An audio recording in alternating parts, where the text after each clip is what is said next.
Okay, so Cosmonius High is a comical classroom setting created for open-ended, character-driven virtual reality games. It's an adventure. You take class tasks. It's created by the folks who made Job Simulator and Vacation Simulator and the Owlchemy Labs. It's going to be a huge hit in the VR world. The story of Cosmonius High, I covered it at GDC 2022. You can select powers for each hand. Each power, like water power, ice power, can be combined with other powers. There's 8 powers total.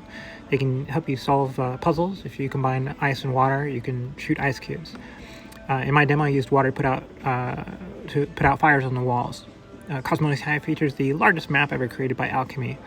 It comes with a big interactive world that you can basically interact with everything: characters, items, walls, things.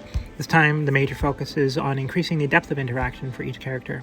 Each character has a deeper personality for players to discover. It was really cool to see a character grab something out of the air that I tossed, but without interrupting what they were doing at the time. They can all do that. The characters will also wave back if you wave at them.